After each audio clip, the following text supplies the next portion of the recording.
like? I mean, you're showing up there, you're a new guy, these guys have been in country, and this is something that, always surprised me about Vietnam is that you guys would rotate, just one individual replacements. Right. Yeah, Whereas for me, all my deployments were unit. The whole unit is going in and the whole unit's leaving. Right. And so that's got to be a weird thing showing up as a new guy, and there's a bunch of people that have been there for between 2 days and 360 whatever days. Right, you are. I mean, my working premise when I got to Vietnam was that anybody who was there a day longer than I'd been there was a day smarter about the situation, a day more experienced, and by God, I was going to listen to this person, But interesting enough, my platoon wasn't even there. They were aboard ship with the afloat battalion. The Marine Corps always kept a battalion afloat off the coast of Vietnam that could jump into an operation, at a moment's notice, give or take.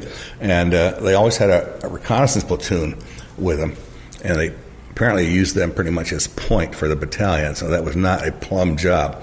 But my platoon, with its outgoing platoon commander, was aboard ship, so I didn't see them for 2 weeks. I had nothing to do except I got tasked to sit on court-martials, and I had unit grades, quarterly grades or something like that were due. I had to go through all my guys' service record books and give them a grade for their performance over the last quarter without knowing them, without having seen them. And this was going to be used for promotions.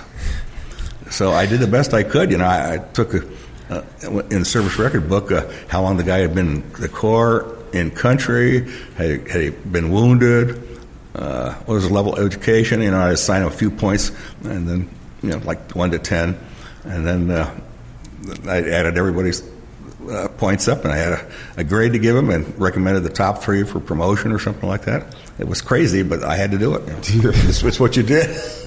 We were just complimenting the brilliance of the Marine Corps, and then you got to tell a story like that. Then did you eventually get flown out to the ship to be with them, or did they come back? No, they came back. They rotated back? They were just filthy dirty. I think they came right from the bush. And the lieutenant I got to talk to for about 10 minutes because he was like overdue to rotate out of country. So he just wanted to get a shower, get on a uniform, and get back down to Da Nang and fly out. What pearls of wisdom did he give you in those 10 minutes? He told me who the best guys in the platoon were and who he thought I might want to keep my eye on, and that was about it. No tactical advice on anything? No tactical advice on anything, no. Well, it's interesting. I always say that leadership is the most important thing, and what he was trying to give you is a heads up on who's the best guys, and from a leadership perspective. That's interesting.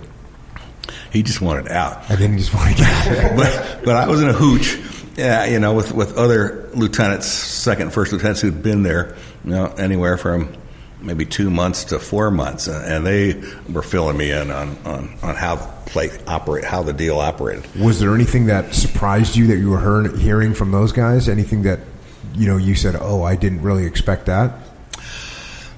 Only thing that really surprised me, I think, once I got into recon and got working with them, was that occasionally you had to go out far enough that you weren't under anybody's artillery fan. You weren't under. Rarely were we under the 105 fan and the 155 fan usually, and then there was Army 175s, which were very scary things because the word was they could bump out a click when they fired these things. They were big. We flew over them one time, and I looked at them. I swear they drooped. 175 artillery base. They were huge. I swear they drooped. And then, of course, if you were out past the 175 fan, you had nothing but air to call on, and that took about 20 minutes to get there. And pilots never really trusted ground officers to bring them in correctly, so they'd always want to fly out an aerial observer, in one of these little Spitkit planes, propeller in the back, and I don't know what they were, OV-10s, I think. But that was kind of surprising but the artillery over there was fantastic. Great, They were on call 24/7, obviously. Best thing I ever fired was a Marine Corps self-propelled 8-inch They were looked like a big tank with an 8-inch, fired an 8-inch shell. Boy, they were accurate to the nth degree, unbelievable. But basically, artillery was excellent over there. Saved our bacon many a time. So when it's been 2 weeks, your guys get back, you take over as platoon commander. Right. What's your intro meeting with the guys in the platoon? What did you say to them? Just kind of introduced myself. Probably told them the same thing I just told you. If you've been here one day longer than I have, and you got a better idea, or think you do, talk to me. I'm here to listen. I want you all to get back home. Obviously, intact and not tacked in, as we used to say. In fact, the 5.5 months I was a platoon commander, we only took one serious casualty, and that was me. And I wouldn't have it any other way. We were extremely lucky, but we were also pretty good, We didn't do dumb things. There were folks who would, harbor at night near a trail and hope bad guys would come down it just so they could try to set up a hasty ambush. No. Once your troops knew that you were serious about their welfare, we would have done anything for you. And, of course, you'd do anything for them. I had 23 Marines in my platoon, maybe a couple of corpsmen. They rotated in and out according to the will of the battalion aid station. The finest young men ever assembled. I know most platoon commanders say the same thing, but these kids were average age 19, average education 9th grade, but they were top. They were primo. If I'd have told them that we've been tasked to fly up to Hanoi, drop in with a river raft and paddle up and free the folks out of the Hilton, they'd have been right there. They were just great kids. What was kind of normal? Well, first of all, what was your first operation that you went on with these guys? Well, first thing that I did was turn out to be a TET 1968 broke on my first snap-in patrol. They tried to get you on a snap-in patrol or two before you started leading your guys, so you'd know you were just you're just there to observe and learn. And your patrol leader might be an E3. In my case, it was an E5, Sergeant E5. And we got up this ridge line, and after crossing this path that looked like the I-5 of people paths in Vietnam, it was smooth, and we got up into a bad bunch of brush and some rocks, and we were looking up the ridge line, and pretty soon four NVA come tootling down this highway. So 4, and then there was 8, then there was 16, 32. We stopped counting. And this is your first mission? This is the first. Yes, exactly. And is this your platoon? No, I was with somebody. You're just tagging along with someone else? I'm just tagging along, yeah. And the platoon leader's an E5?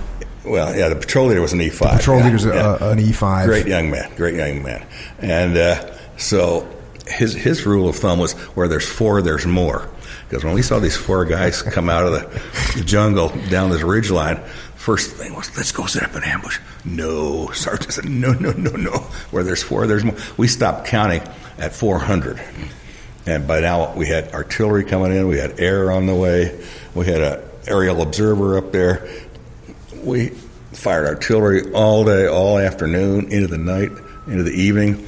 We had a Puff the Magic Dragon dropping flares with jets coming in underneath it, dropping napalm at night. Oh, it was unbelievable. And this was your first night. Were you doing the call for fire? No, it was Sergeant. The Sergeant was doing it, yeah. Yeah, I was there to learn, and to the pucker factor was like this. Guys would go on 1 or 2 snap-in patrols and never see anything, they welcome to Vietnam. Yeah, and they maybe had a little too laissez-faire attitude, but this was my welcome to Vietnam, and I thought it was great. I mean, we were dropping artillery on these guys. They're running down the path toward our position, and they're in the brush. They're not on the path, but they're in the brush. We had rocks on, like our north side and our east side and west side. East side and south side. West and north, we just had brush. And there's, North Vietnamese, they're in the brush coming toward us. They're crying, they're screaming, they're yelling for mom, whatever you do if you're a North Vietnamese soldier. And they were going to run right into us. So the sergeant brings in artillery behind us, real close, danger close. So we got shrapnel flying over our heads. And of course, this dissuades these bad guys from coming toward us. Also, we had a kid sat up when he should have been laying flat like a mushu pancake, took a piece of shrapnel right into his face and knocked out a few teeth and cut open his lip and everything. And the shrapnel was dropping down. It burned right through your utility shirt, burn your skin. You just endured it. It was a little hairy. Yeah. So danger close rounds coming your first night out in Vietnam. Dang. Oh well, welcome to the war. And you guys maintained your clandestine position the whole time. Oh yeah. How many guys were out there with you? Probably about 10, 11. That was a heavy patrol. Yeah. Wow. All right. So now, at how many of those snap-in patrols did you do? 2. What was the next one like? Next one wasn't that interesting from a tactical point of view, but it was going to be led by a lieutenant who had got a little tanked up at the O Club the night before, hadn't given the patrol a patrol order. So we're down there waiting on the LZ, waiting for the insert helicopters to get ready to take us off. Come down the hill was the battalion commander, Lieutenant Colonel. He comes over to our patrol, points to the lieutenant, says, get back up, pack your gear. You're going to the grunts, Boom, he was out. Colonel says to me and his Lance Corporal, Assistant Patroller, you think you guys can run the patrol? Yes, sir, no problem. So we did. It was great. But, shit can, this guy is just right there on the spot. And you could do that in recon. I had to do it once to one of my guys. What'd the guy do that raided you, firing him on the spot? I had my patrol was like cut in half. My platoon was cut in half. I led half of it. Anywhere from 8 to 10 guys, depending on who was not on R&R, who wasn't sick, that sort of thing. And my platoon, I had a platoon sergeant, E6 staff sergeant. He ran the other platoon. We flip-flopped about halfway through my tour. I was about 5.5 months, and so the guys that I led, our code name was West Orange. We had an excellent reputation in the battalion. They were fast day. They felt like they were kind of distant cousins in the platoon. But I gave a pep talk that night with the patrol order. So you guys are just like West Orange. No different. Again, 9th grade education, same age, same skills, and so I went through my little spiel, and my reputation. I'm a platoon commander. Administratively or stuff unit. How I operate. So anybody doesn't want to go with fast day now? One kid raises his hand. I say, okay, you don't have to go. Pack your gear, get out of here. You're not sleeping tonight with these guys. And I don't know whatever happened to him because I never came back from that patrol. But I'm sure it was taken care of. So when you start getting into, what was the kind of typical mission that you guys were doing?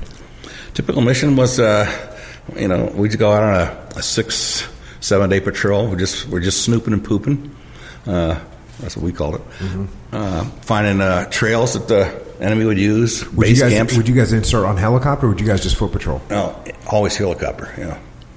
Always helicopter. So you pick out a spot and get dropped off, and then what was your SOPs once you guys got inserted? We got off the helicopter. We start.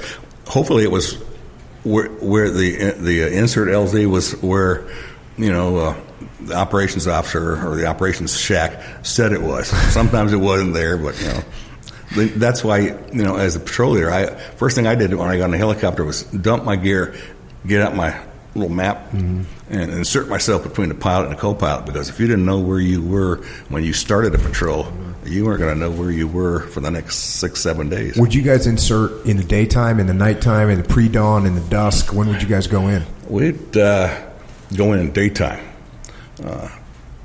We'd be down on the LZ waiting, by about 8 o'clock in the morning. Birds would come in if they weren't being used for medevacs and stuff.